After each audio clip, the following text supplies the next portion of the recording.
So we're talking episode 4 of I Know This Much Is True, and very trippy episode to say the least. We see the aftermath of Dominick's accident.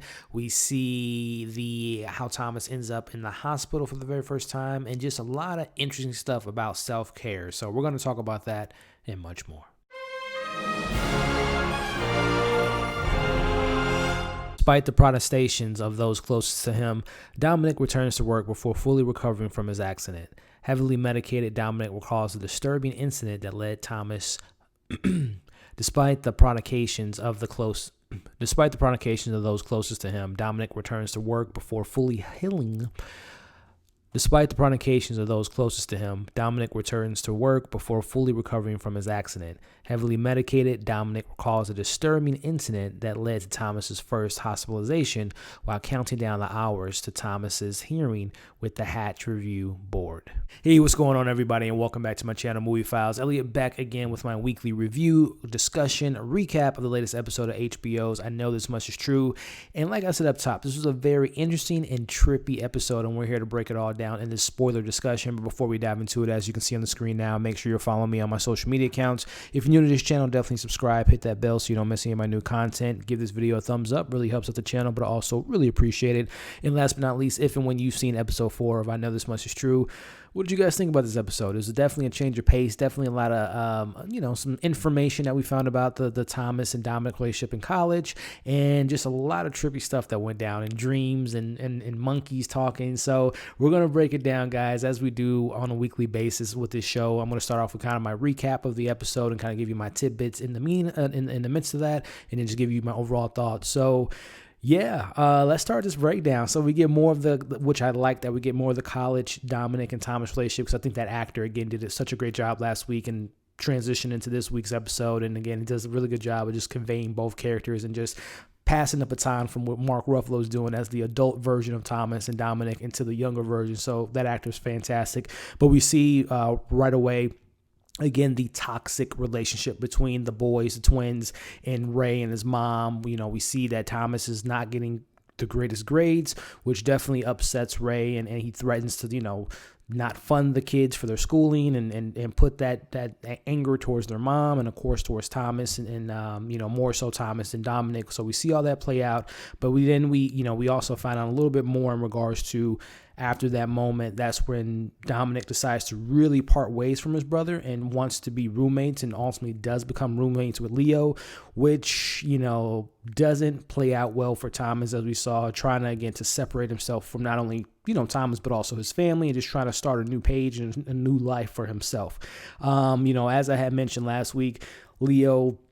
And then, we transition from that. We go to the present timeline. Leo definitely points out that Dominick is not in the best of shape after that car accident to not only be working and doing all this stuff, but also taking place in Thomas's trial. But we see that kind of play out. We're looking, we see the car insurance guy mention something about Joy and knowing Joy. And as I had talked about last week, that Joy, that child is not Dominick's child, not for the reason that we find out, even though I had mentioned that, and I didn't know if it was maybe an accident or whatever the case may be, but it kind of alludes to that idea that Joy, and that's not going to be Dominick's kid. So we see, we're seeing the continued pressure. Again, this episode really does focus on self-care and in the pressures that Dominick has on his shoulders, not only, in his day-to-day life and everything with Tessa and his, his work and everything, but also Ray, but more importantly, Thomas. So we see just the pressure that he's going through. He just looks tired, right? He just looks so tired. Obviously, we know that kind of led to what happened last week with the car accident, on top of some alcohol being influenced on that. But we're just seeing all the stuff that goes on with Dominick and all the trauma and all the stuff that he's went through and the stuff he's going through. So this episode really does focus on that in regards to a day-in-day life of what Dominick goes through and all the pressures that's on his shoulders. So as we kind of move forward, this is where, by the way, I don't know who that family is. I don't know if they've mentioned it a lot, whose house he's working on, which that we'll talk about that scene in a bit. But anyway, we see that he is, he's climbing a ladder. His hand's broken. He's still working on this house, and it seems like he's been working on this entire show so far. But as he's climbing the ladder, which was a big no-no, should have never did this when he was injured. But as he's climbing up the ladder and the wind's blowing, he's recalling, this moment where him and Dessa were in bed and his brother knocks on the door, Thomas, and Thomas tells him that he's dropping out of school, which was definitely not going to be a good thing for, their family dynamic, because Ray probably wasn't going to take that good news. So we see that happens, but in the midst of this kind of cut scene, we see the present day Dominic looking at the old man who the wife said earlier in that particular scene, it's not a good time to be here. Things aren't going right, but we see that the old man unfortunately shoots himself in the head, which again, I don't know who this family was and how they know Dominic is just in, his job, his painting job and whatever he does as a contractor or whatnot. But yeah, the guy kills himself, and obviously that was very shocking for Dominic, and we saw the aftermath of that. Dominic falls off the ladder and breaks his leg and his fibia, and his foot's turned the other way. Just some crazy stuff. But in the midst of that scene, we get one of the more interesting scenes of this show so far. We see Dominic at the site where he gets into the car accident. We see the present day Dessa, reenacting the scene from when they were in college when they were in the bed. And then we see Thomas walk up to this kind of field, and then a monkey comes up his leg and tells him the same line that, Thomas had said earlier in the episode in regards to, I'm you and you're me. And it was just like, I was just, it's not jarring. I was just like, oh, okay, we're going down this path, right? This kind of head trip, kind of self-reflecting type of inner conflict of Dominic and his mind and where he's at right now mentally. So very interesting scene, but I would love to know what you guys thought about that scene and the whole trippiness of this entire episode. But in particular, what did you guys take that scene as in regards to that moment where Dominic's kind of in his own head and after he falls up the ladder, like what that message meant? Let me know what you guys thought about that particular scene. But very, very interesting dream sequence moment. But either way, we get for my Ozark fans, we get Omar Navarro, the actor, making an appearance. If you guys haven't watched Ozark, very great show. Wendy Berg.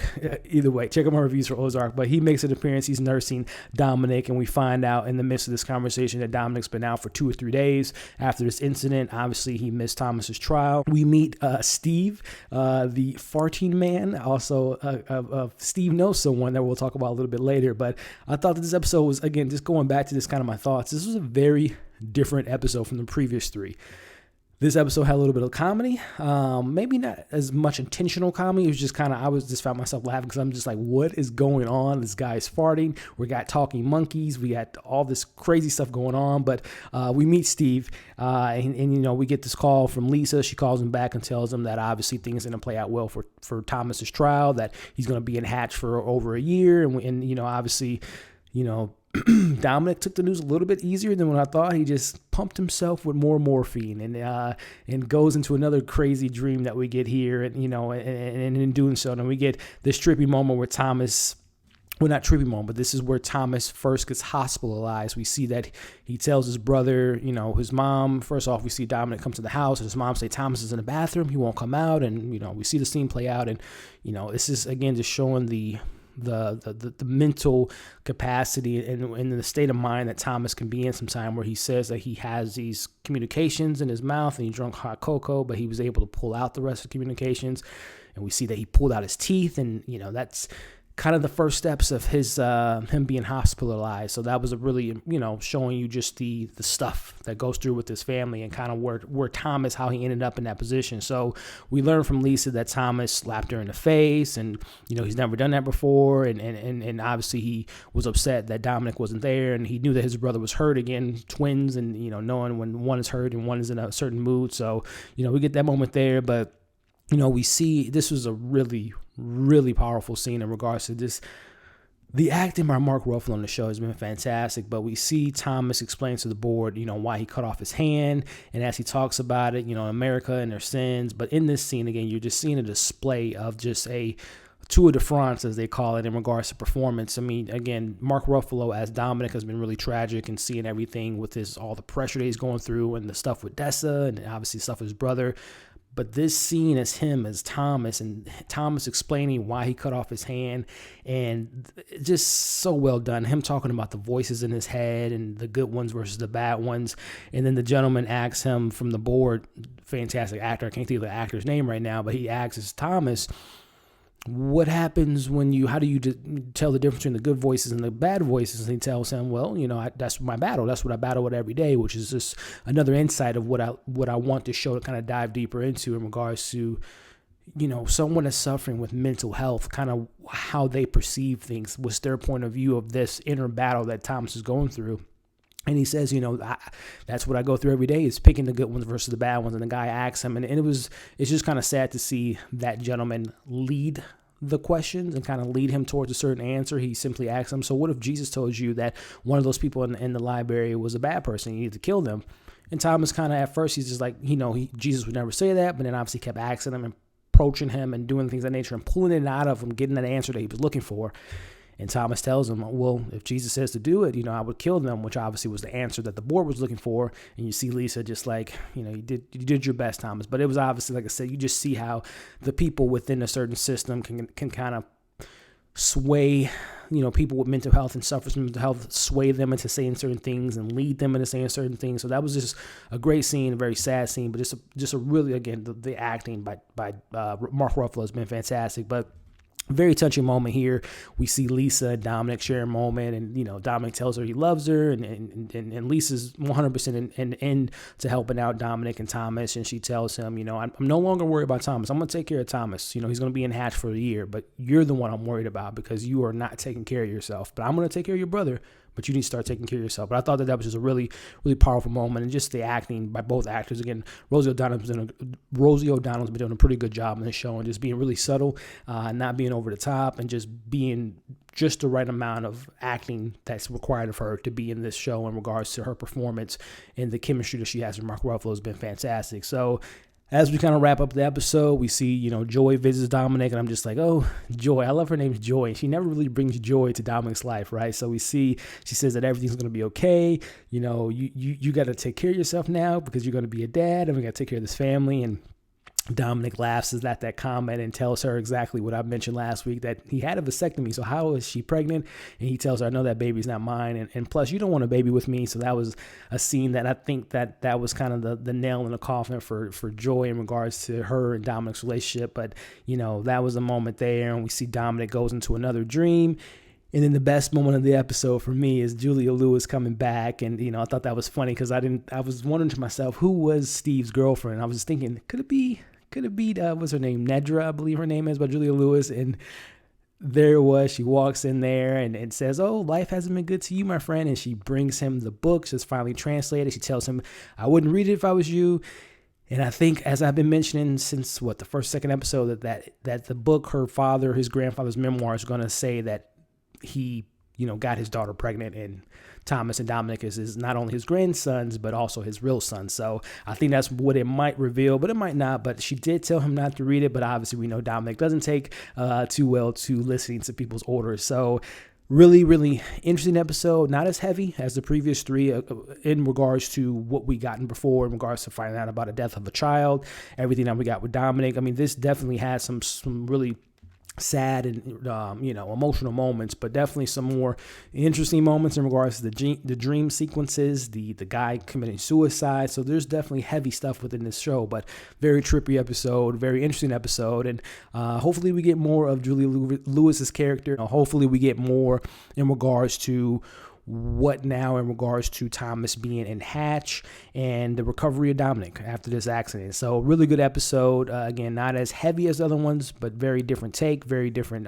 tone and shift in tone. But I'm still loving this show. And again, the performance by Mark Ruffalo and the supporting cast in general has been fantastic. So let me know what you all thought about episode 4 of I Know This Much Is True. What do you hope to see next week? And let me know your pros and cons of this particular episode. So thank you guys for watching this review. As always, like, share, comment, subscribe, hit that bell so you don't miss any of my new content. Had a lot of streams this weekend for Defending Jacob, a lot of prediction videos, a lot of different videos on that show. I did a watch along for that, so to watch that content. And then this week I have my movies and TV bucket list. I have a watch along on my channel for Hereditary this Saturday, and I'm going to be on some other people's channel this week talking about some stuff that's going on in the world. So definitely keep an eye out for that. Thank you guys again for watching this review. Stay safe, and we'll see you soon.